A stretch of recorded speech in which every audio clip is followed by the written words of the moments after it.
Vintage neighbors, welcome to the Vintage Girl Next Door. My name is Laci, and since we just had the 4th of July holiday, I decided it would be fun to check my recipe books and see what there was in terms of holiday 4th of July recipes. The Cooking Magic cookbook has delivered again. There is a very fun 4th of July recipe in here. Well, let's check it out. This is from the section entitled The Holiday Cookbook. The recipe I chose is July 4th jelly rolls. There's not a picture for this one to illustrate. However, it sounds glorious. I am excited to dive in to this holiday recipe, and really, even though the July 4th holiday has passed by a couple of days, it would still be fun to make throughout the whole month of July. Before we get started, I wanted to say thank you to Skillshare for sponsoring this video. Skillshare is an online learning community with thousands of inspiring classes for creative and curious people. You can explore new skills, develop existing interests, and just get lost in your creativity. It's a wonderful community of encouragement and communication and inspiration. And the class that I've really been enjoying lately is Culinary Education Basics, Core Principles for Kitchen Mastery, taught by Natalia Rudakova. She is a chef. This class was great. I'm starting to love cooking more and more. This class was super helpful in just learning some good basics and how certain flavor profiles go together and how to put together a really good tasting meal. Curated specifically for learning, meaning there are no ads and they're always launching new premium classes so you can stay focused and follow wherever your creativity takes you. The first 1,000 of my subscribers to click the link in the description will get a 1-month free trial of Skillshare so you can start exploring your creativity today. Thanks again, Skillshare, for sponsoring this video. Well, let's do this. I'm very excited. 4th of July jelly rolls. Here we go. Here's a little look at the recipe. July 4th jelly rolls. And I really do wish there was a picture, you guys, because I feel like, actually at this point I know that I definitely didn't do it right. I mean, I made something happen, but yeah, I don't know. So you follow the base recipe, which is this one right here for the Lincoln log, and then also the light sponge cake roll. So had a few modifications. Let us do this. First of all, I set the oven to preheat at 350 degrees, and we're adding in 1 cup of flour and a 1/4 teaspoon of salt. I'm gonna mix that together.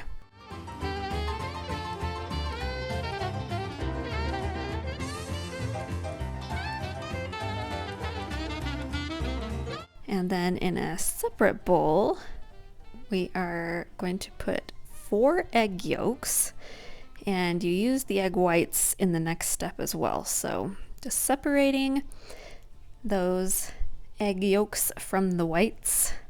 I think somewhere I do have one of those egg yolk separator tools, but the shell works just as well for me.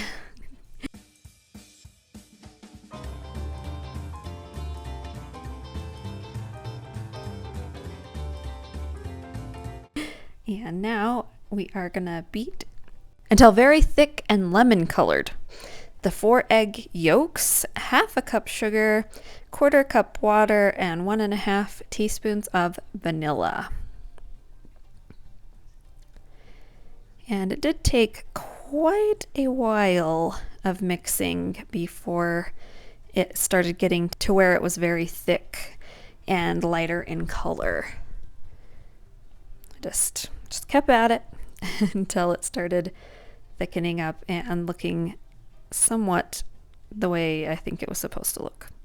And then we're going to fold in the dry ingredients until it's well blended. Again, with the folding in, this recipe had a lot of folding in. Just fold it in. Just added a little bit of the dry ingredients at a time and combined that with the egg yolk mixture as gently as I could.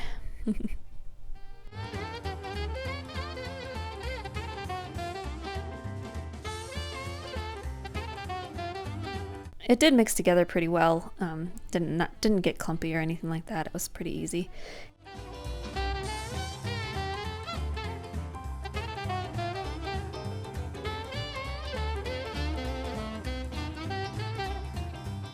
And now we are beating the egg yolks until they're frothy, and then adding in half a teaspoon of cream of tartar and beating it again. And then we're going to add gradually a half cup of sugar, beating well after each addition of sugar. And then as soon as it's all in, we're going to beat until rounded peaks are formed and egg whites do not slide when the bowl is partially inverted. That didn't take as long to happen as I thought, based on the egg yolk mixture. That one took longer. This one came together, thickened up quite nicely. And it still moved, so we went a little longer with the mixing until it did not slide when I tipped the bowl. Perfect. And then we're going to gently spread the egg yolk mixture over the egg whites and carefully fold together until blended. So yeah, it's that egg yolk mixture was pretty thick, so I just kind of like plopped it on the top there and then started gently folding it in, mixing to combine. Not a pro at the folding in situation. I don't know. We got there eventually, but I don't know how to just not like mix it a lot.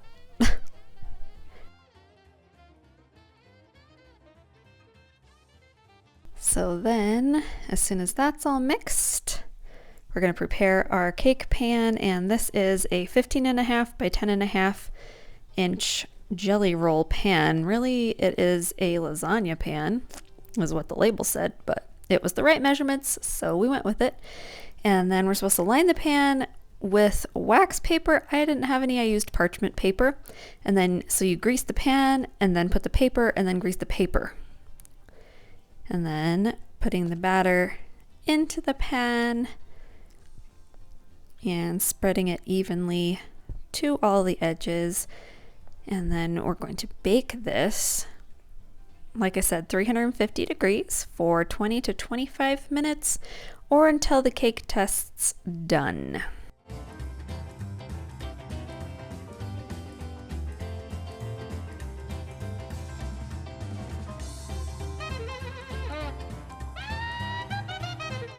Into the oven it goes, and I ended up taking it out at about like 21 minutes, and it was definitely done at that point.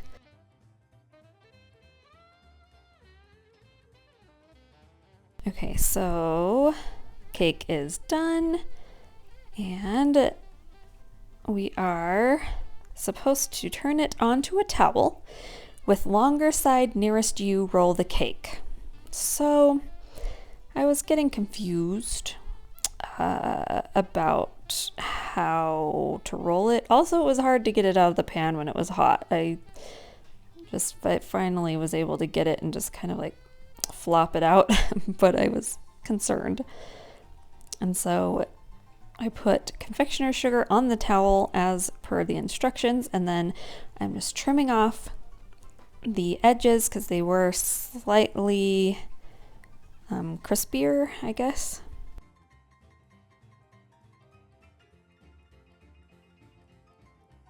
And then we're supposed to roll it, and I didn't do it right because it was saying with the longest side near you, roll the cake. So then I had to unroll it and then re-roll it with the long side facing me, and as you can see, ran into a little bit of trouble with it kind of cracking. I feel like that probably would have gone better if I wouldn't have had to redo the roll.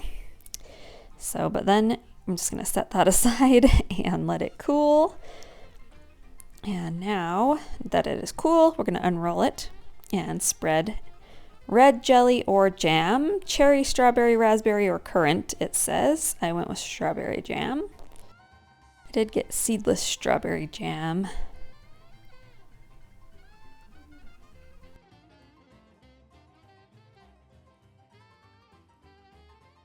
Just spreading that evenly on the entire surface of the cake.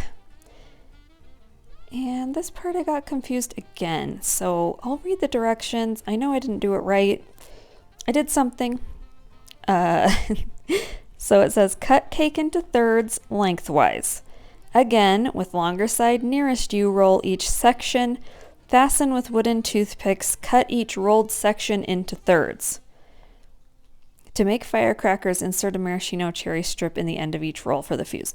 Okay, so yeah, I definitely, reading this through again, did not do this right, but I think it ended up working out okay. I think probably, so cut it into thirds lengthwise, and then I think I was supposed to roll the long side again and then cut that into thirds to make, so it would have been like a whole bunch of smaller rolls. So like more like the smaller kind of firecrackers, I guess. I don't know. I got confused, you guys. I got confused. But that being said, I still think that these turned out cute. I still think it looks like firecrackers. So I tried to do the maraschino cherry strip, and that to me just looked like a flame, like it was a candle. So I did not like that. So I ended up going with the half cherry with the stem on and having that be the fuse. And I think it looked better and more like a firecracker. And to decorate the plate and also to eat with it, I cut up some strawberries. Just kind of sliced them and put them on the top half of the plate.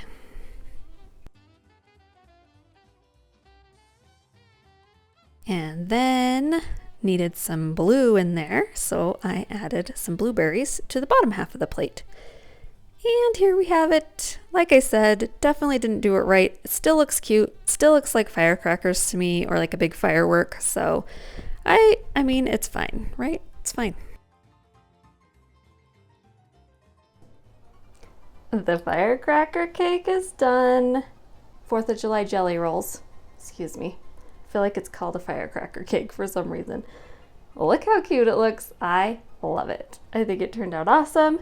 It was very easy, despite my confusion with which way to roll the cake. It ended up turning out very cute. It looks good. It smells good. I did alter a little bit on the maraschino cherry situation. It said to cut a strip of maraschino cherry and stick it in, but to me, that looked more like a flame, like it was a candle. So I thought this looked better and more like a firecracker. I also added the berries to garnish, add a little red, white, and blue action on there, and I love it. I think it turned out very cute. I think we should cut a piece and try it out.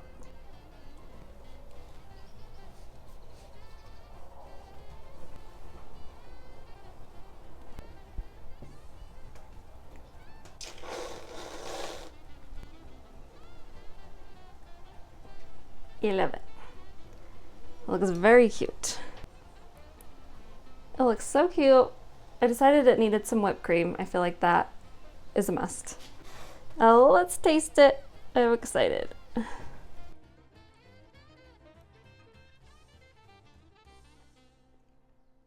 The cake has a really good kind of like spongy consistency, kind of like an angel food cake or like a strawberry shortcake. It's a good kind of like summer, perfect for 4th of July, good summer little treat. Like the jam is really sweet, but then like the cake and the fresh fruit and the whipped cream, it all goes very well together. I pulled the cake out of the oven like 5 minutes early, and I still feel like it's on the borderline of being slightly dry. Like I feel like I should have maybe even gone 2 or 3 minutes sooner than what I did. And it's just right there on the verge of almost getting a little dry. But that aside, it is very yummy. It turned out really cute.